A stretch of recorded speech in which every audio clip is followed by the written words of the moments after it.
Merhaba arkadaşlar, kanalıma hoş geldiniz. Bugün sizlerle bu yastığı yapacağız. Daha önce runner ve tüm yastık olarak paylaşmıştım. Suplasını paylaşmıştım. Şimdi bu videoda suplaları yastığa çeviriyoruz.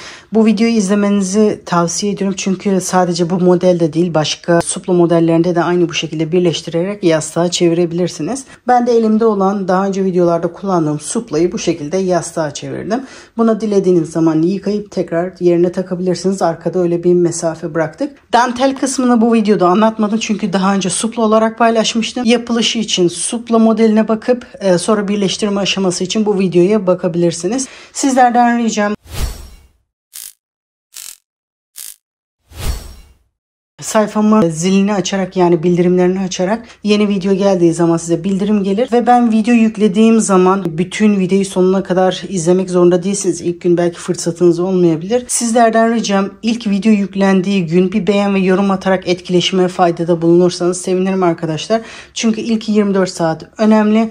Sizlerden ricam video yüklendiği ilk gün beğen ve yorum atıp hemen destekte bulunursanız sevinirim. Bunu sadece bu video için demiyorum. Diğer tüm videolarda İlk 24 saat çok önemli. Sizlerden ricam bir beğen ve yorum atarak destek olursanız sevinirim. Bu modelin yapılışına geçebiliriz. Benim suplalarım hazır. Bu motifleri şimdi birleştireceğiz. Şöyle ölçüyorum, bakın benim suplam.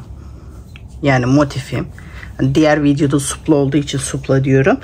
Motifim yastığın bu şekilde, bakın köşesinden diğer köşesine kadar geliyor. Eğer sizin yaptığınız bu motif tarife göre hala yastığa küçük geliyorsa, motifi köşeli olarak koyduğumuz zaman motifin bir köşesi yastığın bir kenarından diğer kenarına kadar gelmiyorsa, bu ölçüyü supla tarifinde nasıl büyütüleceğini göstermiştim. O şekilde yastığın kenarı kadar büyütüyoruz. 4 tane suplam hazır. Bunu dilerseniz bu kenar oyasını yaparken de birleştirebilirsiniz. Bitmiş motifler olduğu için sökmek istemedim. İz sürme yaparken birleştirmek istedim. Dediğim gibi kenar oyasını yaparken de birleştirebilirsiniz. İlk önce iki motifi birbirine birleştireceğim. Şimdi bir köşeden başlayacağım.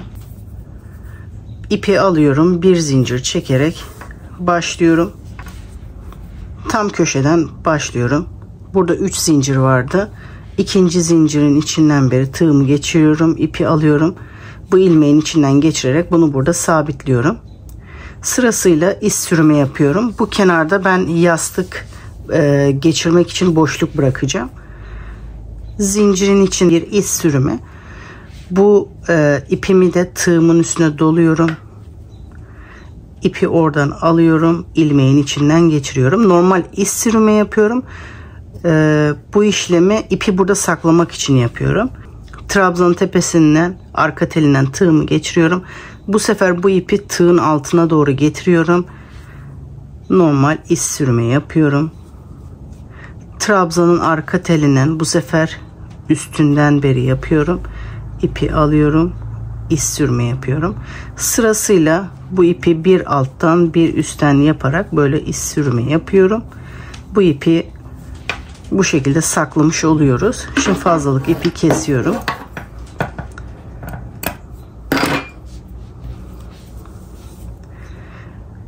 Ortadaki sık iğnenin tepesinde, arka telinde bir sık iğne. Bu şekilde sırasıyla trabzanların arka tellerinden iz sürme yapıyorum.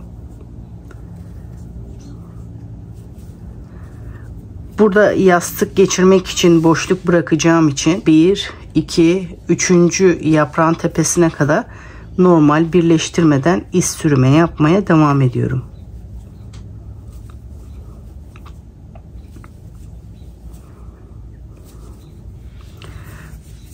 Arka tellerinden bu şekilde iz sürme yapıyorum.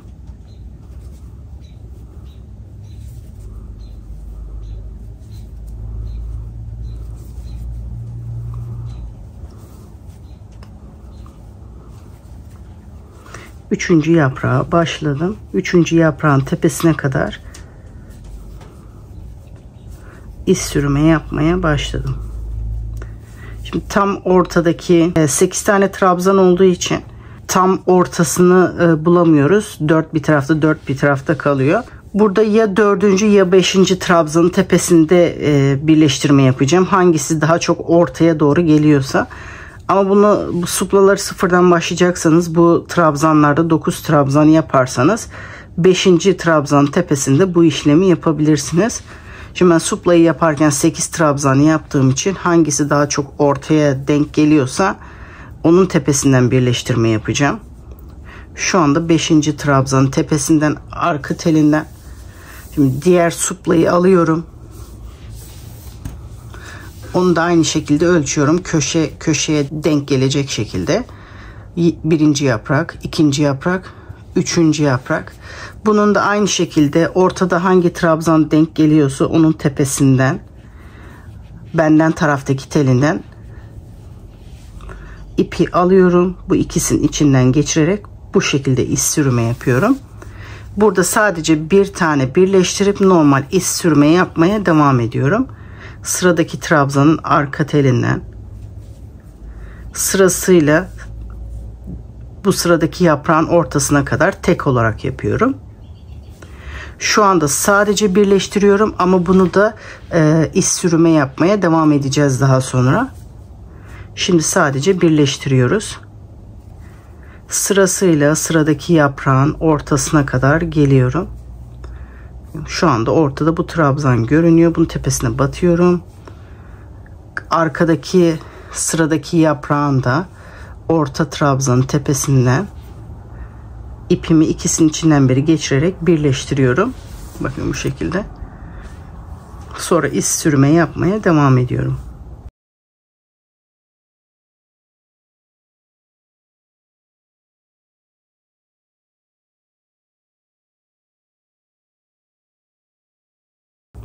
Sıradaki yaprağın orta trabzanına kadar geldim.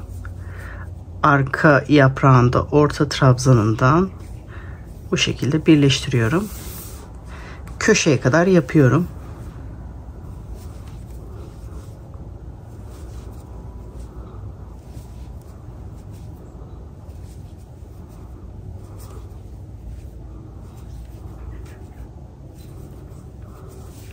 Bu köşede ortada 3 zincir vardı. 2. zincire kadar iz sürme yapıyorum. Ortası orası olduğu için. 1. tam ortaya kadar geldim. 2. zincirden batacağım. Bunu da aynı şekilde burada birleştiriyorum.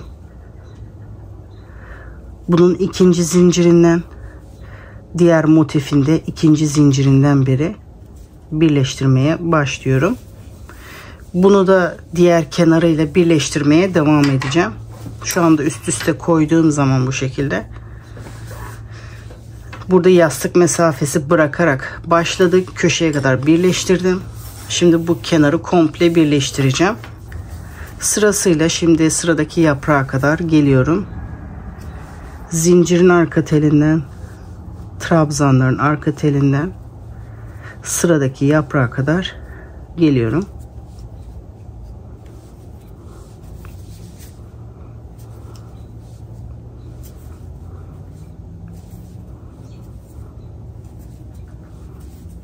Ortadaki yaprağa geldim.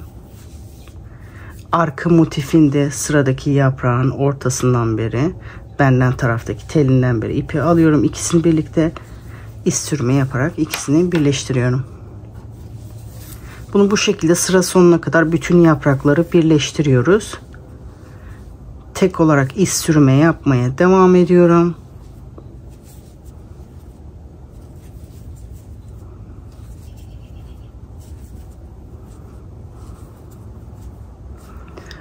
Orta trabzana kadar geldim.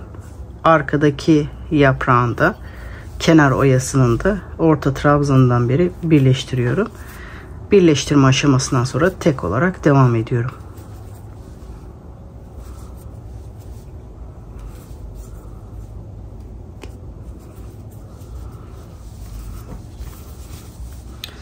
Bakın bu şekilde şu anda burası üçgen gibi görünüyor.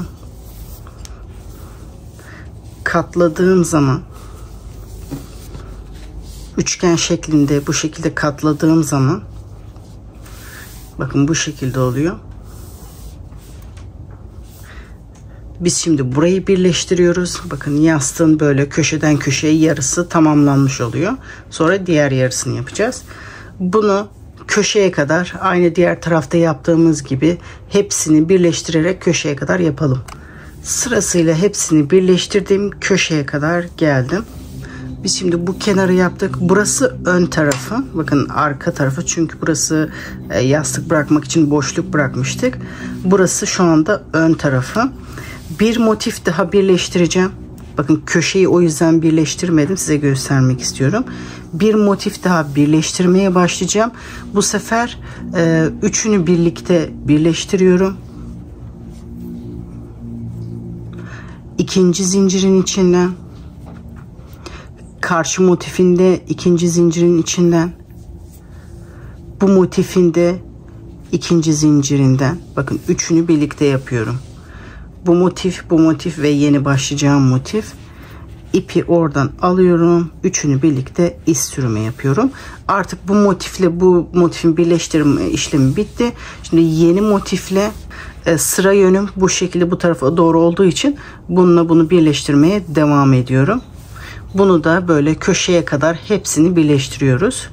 Sırasıyla zincirin, trabzanların bu şekilde arka tellerinden batarak iz sürme yapmaya başlıyorum.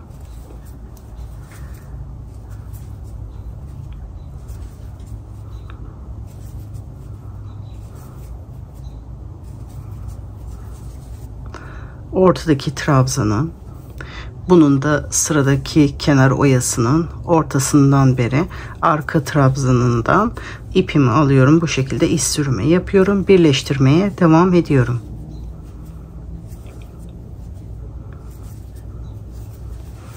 Bunu da birleştirmeye başladım. Bunu da aynı şekilde köşeye kadar birleştirelim. Burayı da köşeye kadar yaptım. Burası kenar köşesi olduğu için burada sadece ikisini birbirine birleştiriyoruz. Bunu sadece ön ortada bu şekilde yapıyoruz. Şimdi kenar köşesini ikisini birbirine ekliyorum. İkinci zincirin arka telinden, arkadakinin de ikinci zincirin benden taraftaki telinden bu şekilde birleştiriyorum. Bunu arka tarafına doğru çeviriyorum. Bakın şimdi aynı motifi katlayarak bakın bu köşeye devam ediyoruz. Bu köşeden sonra motifimi katlıyorum. Sonra bu ikisinin kenarlarını birbirine ekliyorum. Şu anda bu aşamaya kadar geldik. Bunu da aynı bu köşeye kadar birleştiriyoruz. Ben bunu köşeye kadar birleştireceğim. Çizgi şeklinde boşluk bırakacağım. Şimdi köşeye kadar geldim. Bu sıra buradan başlamıştık. Köşeye kadar geldim. Şimdi sadece bu ikisini birleştiriyorum. Bunu birleştirmiyorum. Yastık geçirmek için boşluk bırakıyoruz. Şimdi burada benim başlangıç noktamdı. İkinci zincirin içinden, karşı tarafında ikinci zincirin içinden iz sürme yapıyorum. Şimdi bu motifin iz sürmesine devam edeceğim. Şimdi döndürüyorum. Bakın buradan geldik. Şimdi bu motifin iz sürmesini yapıyorum. Bu tarafa doğru geçtim. İpimi koparmamak için. Sıradaki zincirin oradan iz sürme yapıyorum. Trabzanların üzerinden iz sürme yapıyorum. Bu şekilde sırasıyla bütün trabzanların arka telinden iz sürme yapıyorum. Daha önce birleştirme yaptığımız için burada birleştirme işlemi yapmamıza gerek yok. Sadece iz sürme yapacağız. Bu şekilde bütün tellerin arkasından. Bakın burada bu telin oradan birleştirmiştik. Bunu da buradan iz sürme yapıyorum. Bu şekilde bütün trabzanların arkasından iz sürme yapıyorum.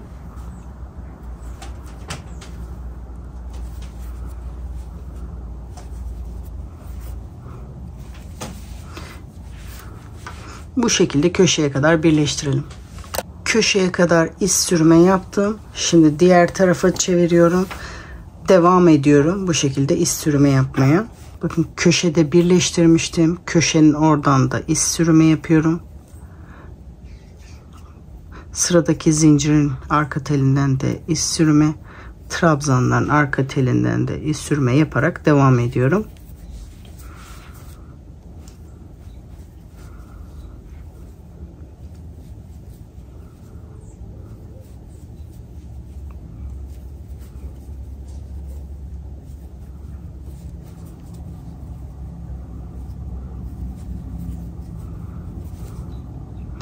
Burada birleştirme yerinin oradan da sonra sırasıyla trabzanların arkasından beri iz sürme yapmaya devam ediyorum.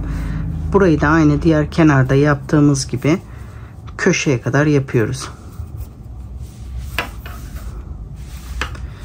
Bakın burada köşeyi döndüm, buraya kadar geldim. Bunu da bu köşeye kadar yapalım. Şimdi ön ortaya kadar geldim. Ortayı henüz birleştirmedim. Burada diğer motifi birleştirmeye başlayacağım. Bunun oyasını yaparken de birleştirebilirdim. Ama iz sürme yaptıktan sonra birleştirmesi zor olacağı için şu anda iz sürme yaparken birleştirmeye başlamak istedim. Bakın bu ortada hepsini birleştirmiştim. Aynı üçünün ortasından beri tekrar batıyorum. Bunun da ikinci zincirinden batarak hepsini birlikte tekrar iz sürme yapıyorum. İlmeğimin içinden geçiriyorum. Bu sırayı yapmıştım. Şimdi bu köşeyi dönerken bu eklediğimiz motifin kenarını birleştirmeye başlıyorum. İlk köşesini birleştirdik. Şimdi tek olarak iz sürme yapmaya devam ediyorum. Sırasıyla zincirin, trabzanların arka tellerinden iz sürme yapıyorum. Sıradaki yaprağın ortasına kadar iz sürme yapıyorum.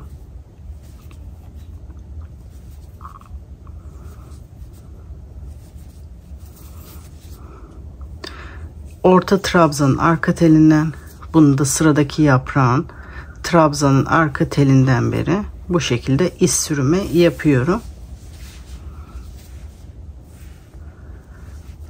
Burayı köşeye kadar birleştiriyoruz.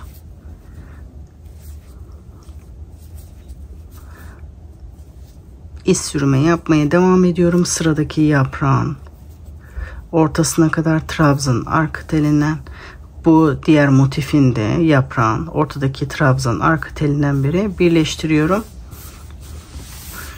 Bunu da bu köşeye kadar birleştirelim. Köşeye kadar geldim. Bu iki köşeyi birbirine ekliyoruz. İkinci zincirin arka telinden, karşıdaki motifinde ikinci zincirin arka telinden birleştiriyorum. Bunu arka tarafa doğru çeviriyorum. Bakın burası arka ortası. Köşeyi döndük. Bu ikisini birleştirmiştik. Şimdi bu motifi de katlıyorum. Bunu da birleştirmeye devam ediyorum. Bunu da 1 2 3. yaprağın oraya kadar birleştiriyorum. Çünkü burada yastığı geçirmek için boşluk bırakacağız. Karşısındaki kenarda da bırakmıştık. Bakın burada da boşluk bıraktık. Aynı boşluğu burada da bırakıyoruz. Buraya kadar birleştiriyorum ikisini birlikte. Şimdi birleştirdikten sonra tek olarak devam ediyorum.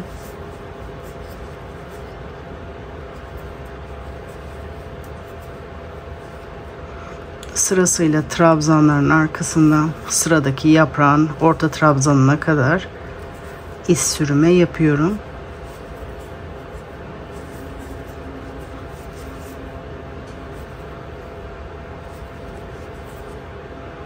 Orta trabzanın arka telinden, arka motifinde sıradaki yaprağın ortadaki trabzanın arka telinden beri birleştiriyorum.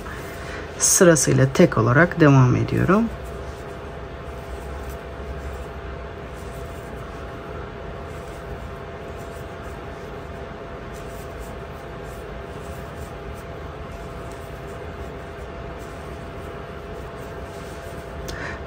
Ortadaki trabzanın arka telinden diğer tarafında sıradaki yaprağın benden taraftaki telinden birleştiriyorum. Bir yaprak daha birleştirdikten sonra tek olarak devam ediyorum.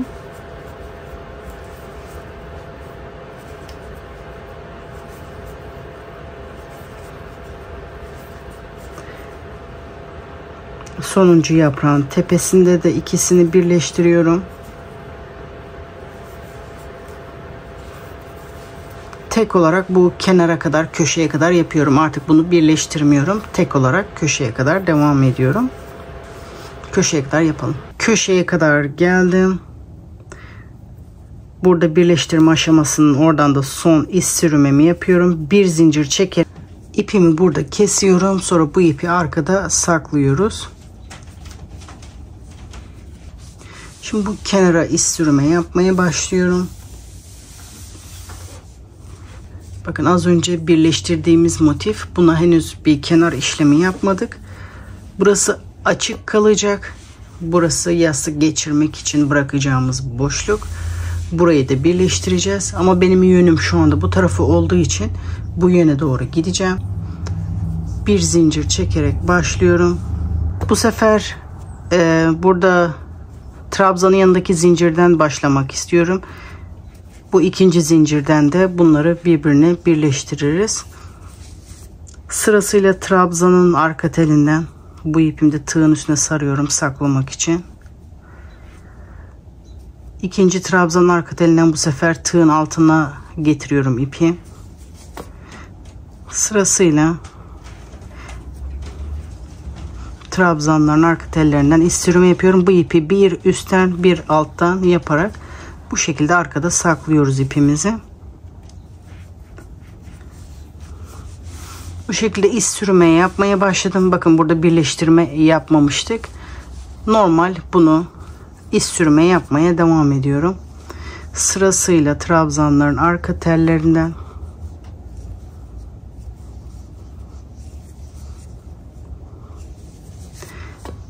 daha önceki sırada birleştirdiğimiz için bu tarafta hiçbir birleştirme işlemi yok. Bu kenara normal iz sürme yaparak köşeye kadar gidiyoruz. Birleştirilmiş yerlerde de tek olarak iz sürme yapmaya devam ediyorum.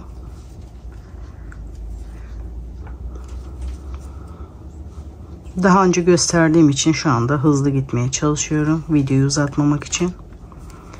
Sırasıyla bu birleştirme yerine kadar arka telinden iz sürme yapmaya devam ediyorum. Ek yerinden sonra da tek olarak devam edeceğiz. Sadece göstermek için buraya kadar yapmak istedim. Bakın birleştirme yerine geldim. Burada iz sürme yapıyorum. Sonra diğer yarısına devam ediyorum. Şimdi bunun tepesine batarak iz sürme yapmaya devam ediyorum.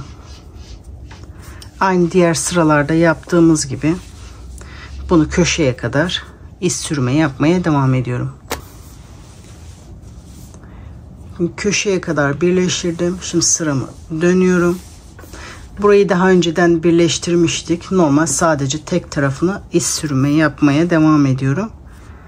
Sırasıyla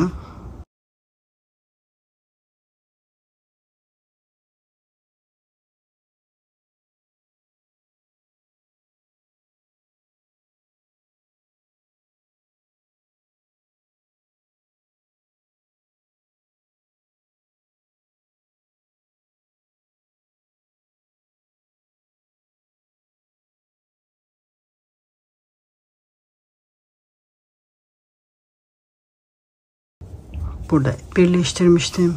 Birleşim yerinden de iz sürme yaparak devam ediyorum. Bu şekilde köşeye kadar birleştirelim. Köşeye kadar geldim. Burada daha önce birleştirmiştik. İz sürme yapmaya devam ederek dönüyorum.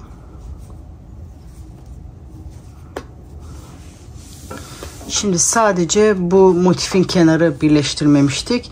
Bunu da birleştirmeye başlayacağız. Sıradaki yaprağın ortasında birleştirmeye başlayacağız.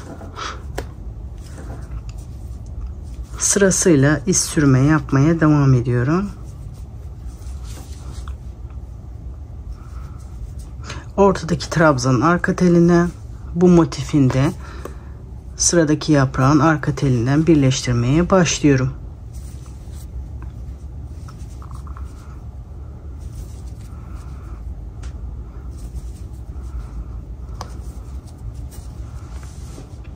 Bu şekilde köşeye kadar birleştirelim.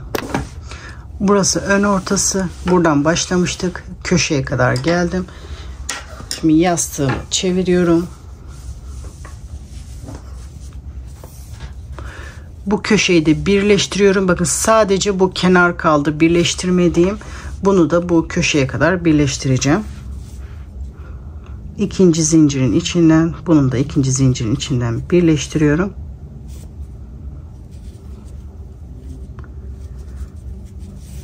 Bunu da bu köşeye kadar birleştiriyorum. Bakın karşısındaki tamamen birleştirmişim. Bunu da tamamen birleştiriyorum. Bakın yastık geçirmek için şu şekilde çizgi var. Bunu da bu köşeye kadar birleştirelim. Köşeye kadar geldim. Şimdi sadece bu ikisini birleştiriyorum. İkinci zincirin içinden, bunun da ikinci zincirin içinden birleştiriyorum. Şimdi motiflerin birleştirme aşaması bitti. Sadece bu motifin kendi başına iz sürmesi kaldı. Onu da iz sürme yapıp bitiriyorum. Dönüyorum. Bu motife doğru geliyorum. Bakın az önce böyle geldik köşeye kadar. Şimdi köşeden beri bu motife başlayacağım. Sırasıyla iz sürme yapmaya başlıyorum. Bunu da aynı diğer sıralarda yaptığımız gibi iz sürme yapıyoruz. Bunu da çok fazla göstermeme gerek yok. Bu şekilde köşeye kadar yapalım. Köşeye kadar geldim. Dönüyorum diğer tarafa doğru. Aynı şekilde bu köşeye kadar yapıyorum. Sırasıyla arka tellerinden beri iz sürme yapmaya devam ediyorum. Şu anda köşedeyim. Diğer kenara doğru döndüm. Yeni kenara başladım. Bu şekilde bu kenara kadar yapalım. Köşeye kadar geldim. Normal köşeyi de dönüyorum.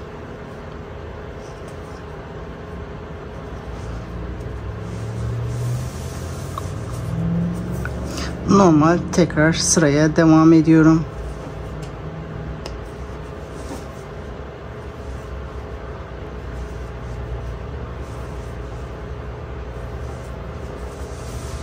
Burayı da aynı şekilde köşeye kadar yapalım. Köşeye kadar geldim. Şimdi yastığın diğer tarafına doğru yapıyorum. Bakın burada birleştirme yeriydi. Şimdi köşedeyim. Buraya kadar iz sürme yapmaya devam edeceğim. Burada açık yer bırakmıştık.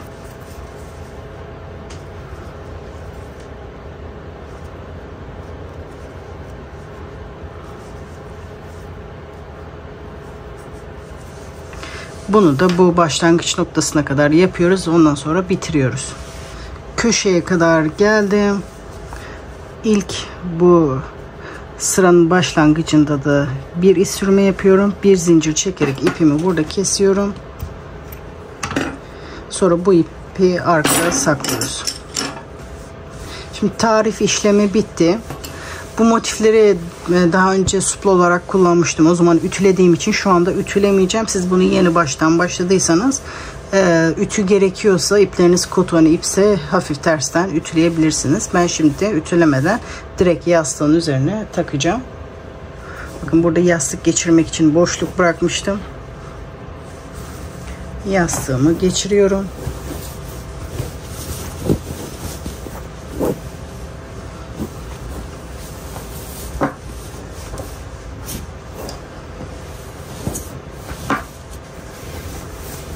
Yastığımı geçirdim. Burada boşluk var. Dilediğiniz zaman, kirlendiği zaman çıkarıp yerine takabilirsiniz. Burayı bu şekilde boş da bırakabilirsiniz. Zincir çekip buradan sadece ortadan da bağlayabilirsiniz. Bu şekilde bunu bu arka tarafını da kullanabilirsiniz isterseniz. Bunu iki yönlü de kullanabilirsiniz. Şimdi bitmiş halini size koltuğun üzerinde göstermek istiyorum. Yastığın bitmiş hali de bu şekilde. Ben çok beğendim. Umarım sizler de beğenmişsinizdir. Dediğim gibi bunu sadece bu model olarak düşünmeyin. Başka suplaları da bu şekilde yastık haline getirebilirsiniz. Umarım sizler de izlerken keyif almışsınızdır. Sizlerden ricam zili açarak yeni videolarda ilk 24 saatte bana destek olursanız sevinirim arkadaşlar. Kanalıma destek olan herkese çok teşekkür ederim. Sıradaki videolarda görüşmek üzere.